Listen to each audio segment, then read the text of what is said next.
Here, shaved, you know. I look a lot younger now, and I need to talk a bit slower. I watched my most recent video, and I sound a bit insufferable. But that's besides the point. The new video I have today is how ketamine and how it reframed my life at about ages 19 and 20. So I didn't really, wasn't really much of an addict at all to any drugs. I started smoking like cigarettes at about 16, on and off. It really got worse when I was like about ages 19 and 20. I worked at a dietary aid center, and I just, when all our coworkers started smoking, like, ah, shit, it's a pretty fucking miserable job, so I'll start, smoking too. But really, what got me into ketamine, and funny enough, it was honestly a level under rep. I'm not like, crediting them for like my addiction or anything. That's all me. This is all for me. This is all self-inflicted, right?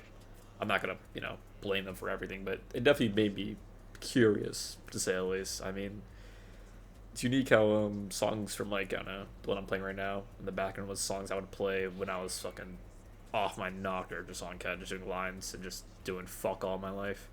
Because I graduated around, it's gonna be a very loopy and very jumpy, but bear with me. So I graduated about 2020, so I was 18 at the time, or 17, but the point still stands. I didn't really know what to do in my life. I thought about going to uni. I had a decent SAT and ACT score, but I just didn't see the point because I just didn't feel it there at all. I decided to take a gap year thinking, oh, it won't be that bad, right? I'll probably just go back next year. Maybe when the pandemic settles down, because, COVID and all that shit. I didn't want to do online school because I feel like it would be really annoying. So that's kind of why I was like, I'll, cool it for a bit. Well, I know that kind of fucked me over for a couple of years, but the voice still sounds. Um, I really got introduced to ketamine was some underground rappers, D-Wub kind of helped me in Telegram. I somehow found a guy locally that was a weird fucking kid. I don't know how this guy had any cat at all. I couldn't tell you, but he was my supplier, and it was unique. I'm not gonna talk about how much I've done, but let's just say it's a decent amount. You know, really main lines. I didn't really do injections. I fucking hate injections for obvious reasons. It just feels weird on my skin. I'm very weird on needles, my personal opinion. But for me, as a kid that suffered from a lot of anxiety, a lot of like just disassociation, having ketamine more or less like was very therapeutic for me. I know there's studies about it being more or less like a sort of antidepressant, but the thing with me was that for me with ketamine, it was my only escape. I couldn't really talk to people. I don't like talking to my parents at all about this sort of shit because if you're in like a first generation immigrant household, more often than not they're going to be very dismissive of your feelings and shit like that. And for me, I was like, I don't want to be a burden. I don't want to be a piece of shit. I got to handle it on my own. That's just how it goes with me. And that's how I kind of viewed it. Generally, I was considered a freak without ketamine. Honestly, I was considered insufferable, annoying, depressive. Honestly, just a piece of shit, to tell you the truth. Like, I didn't really know how to exactly cope with any like real emotions. I mean, I've been to therapy when I was younger, and I should have went maybe like more when I was older, but like, I was too fucking lazy. Although we do have insurance for it, I just a lot of the things I've done kind of are a result of laziness. Why I haven't stopped.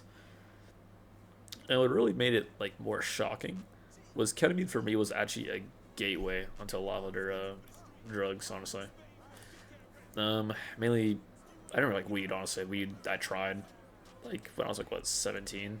It was not my sort of shit at all. Do not like weed. I'm trying to think other things. Maybe cat. There's some other things I can't say, but you might have an idea. Or harder shit. I've definitely dabbled on that. That's real ketamine.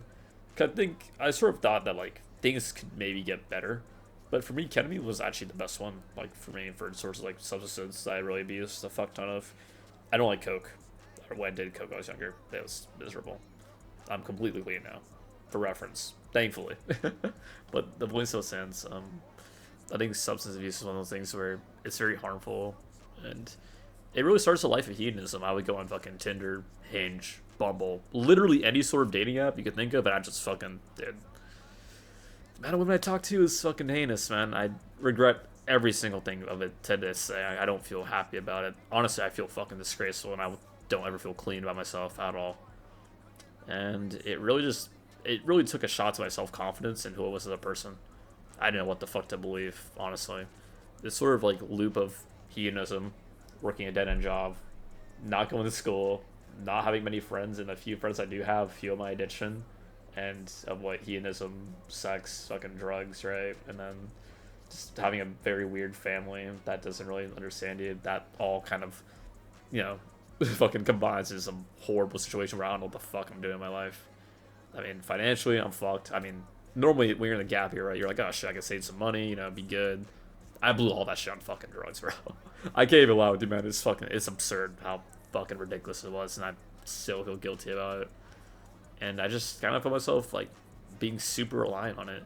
I want to not like, you know, feel like this sort of person that could just feel very emotional in the aspect of I'm just in agony, and more so I hate fucking everything, you know? Because when you hate everything, you're just not a person that people want to be around, and it, it's a harsh reality where it's very painful to me, and I just don't want to live that sort of life.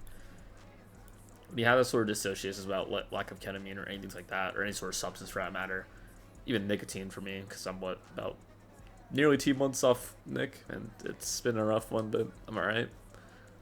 It really leads to a sort of chapter where you know what the fuck anything is anymore, and that leads to, you know, some questionable things that you kind of regret.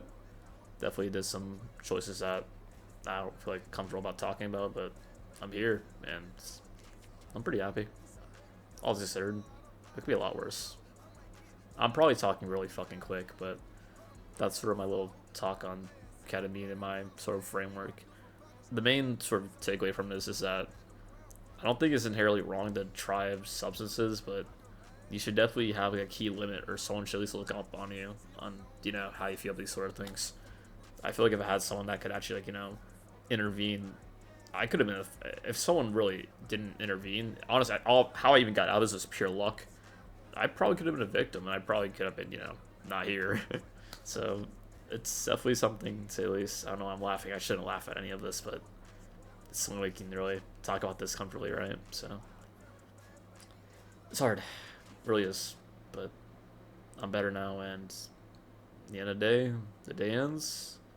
We move on, and we try to be better as people. That's my little talk, and peace.